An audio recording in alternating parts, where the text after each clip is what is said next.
What's a good word, everyone? It's your boy DKB here. I just want to say thanks for all the support. The channel's been steadily growing, and the number you see below, you can drop a text, shoot a voicemail, any ideas, topics, collabs, etc. you guys want to see. I'll include them in future videos and live streams, and I'll catch you again. Be easy.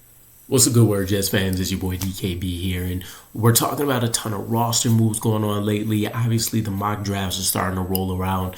We have free agency coming up. There's going to be a laundry list of things we need to do, but I feel like with all of the commotion about the quarterback position, what resources do you want to pour into the wide receiver room, kind of trying to connect dots with free agents, one of the positions that hasn't been talked about really at all this offseason is the safety room.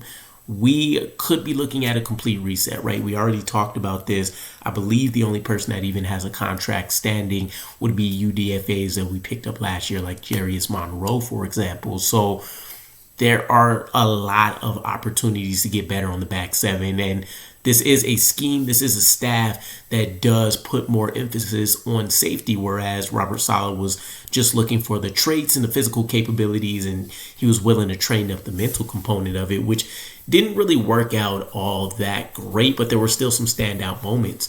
With that said, there was an idea floated by Fansided's Terrence Jordan that really intrigued me about a Bears and Jets collaboration to trade for safety Jaquan Brisker. This is, at the very least, in my opinion, a very, very solid, strong safety. It's just a matter of health for him. So I want to talk up front about the trade package, right? Because I think this is what puts everything in perspective as we get into some of the health concerns and the cons here. The Jets would be receiving safeties Jaquan Brisker. The Bears would be receiving a 2024 sixth-round pick in this prediction. And this is pretty solid package for what I would consider an above-average caliber player at his position. He's taken developmental steps every single year. And really, if you take out the health equation, you could be talking about a top 15 type player at his position, which isn't anything to really smirk at with the various roles that safeties take on and really what they're asked to do, right? More so than what we've seen. It feels like every year something's evolving about that position. So it's one that can be underrated. Tons of people don't want to necessarily throw out the big contracts. You reserve those for the superstars like Derwin James. But this would be a very savvy move for this regime if they want to take a page out of Joe Douglas's playbook by buying low and expecting a high return on interest here. So diving into Jaquan Brisker here, the biggest red flag is that in 2024, he missed about 12 games due to a concussion.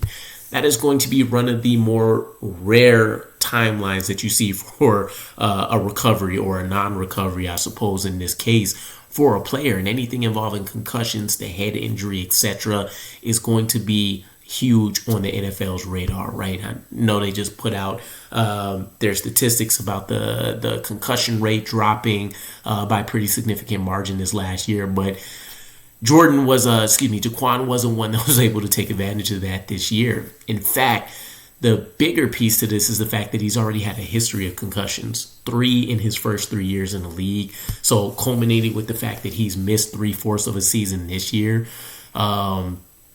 it's going to be a question mark. And I think a lot of why this proposal even comes up is the fact that the Bears may not want to keep that risk around on the roster when they could look to try to replace him with in-house options and a combination of draft picks, or a draft pick, I should say. But there is a lot to love about Brisker. He was a second-round pick in the 2022 draft, still only 25 years old. The Jets would have to deal with the fact that he is going to the final year of his rookie deal. So we may bristle a little bit at the prospects of bringing somebody in like that. I haven't heard about any trade demands or anything like that, or contract demands.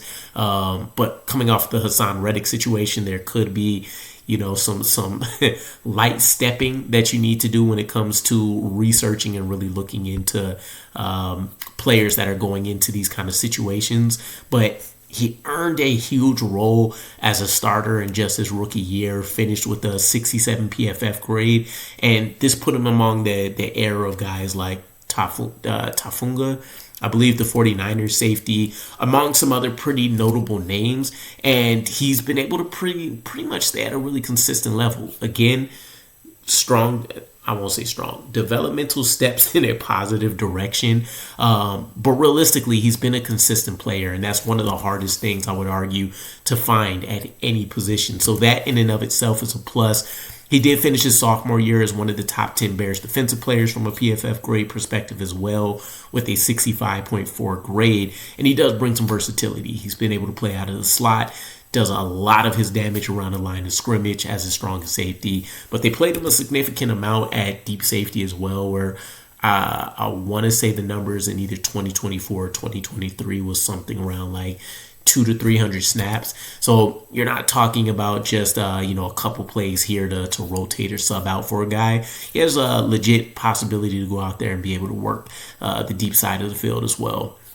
Tackles are going to be the name of the game for him, and I think people bring this up. I hate talking about tackle numbers in and of itself, but the fact that he's a strong safety, the fact that he's really made most of his impactful plays around the line of scrimmage, it matters. He was I don't know if this still stands true, but he's ranks 8th in the league in total tackles among DBs since being drafted in 2022, which is huge when you factor in how much time he's missed and the fact that he's coming off of concussions, and there could be steep variances in play coming off of people that are suffering anything that has to do with head injuries there. So a huge proponent of his game, and to be honest, when I look at him, everything that I really liked about Jordan Whitehead is what you can imagine you get with Jaquan Brisker, but with the asterisk that I feel like he's a much better tackler. He doesn't take as many risks when it comes to looking for the big hit. He's very fundamentally sound, and he brings a ton of athletic traits to the room as well. So taking a look at his career stats in 35 games, 225 tackles, 6 sacks, 15 pass deflections, 3 interceptions, and 4 forced fumbles. Again, I repeat, this would be a win for the Jets if they even get half a season out of him and he puts up the same kind of performances we've been seeing with the Bears. I'd also add the caveat that the front seven he'd be working with the New York Jets, which is going to be under construction. But just knowing the pieces that are guaranteed to be on the roster, it's going to be a better front seven than anything he's really had to work with the Chicago Bears during his time. So you can even expect a further leap as he gets the chance to kind of headhunt, if you will, and go out there and be able to ball seek to a certain degree. So I would probably say 8 times out of 10, I jump on this trade. I mean, when you're talking a day 3 pick and you're looking at the caliber of this draft and how people talk about it, if you're not targeting with that 6th round pick a defensive lineman, whether it's interior or on the edge, maybe even an offensive tackle, or looking at the running back room, you're probably not going to get a player that's going to be able to step up and put up what Jaquan Brisker, would be able to do for you. And I think in and of that self, that's huge. So if you're a Bears fan, let me know what your guys' thoughts are in regards to why the trade does or doesn't make sense, and also potentially, what's your outlook on Jaquan Brisker?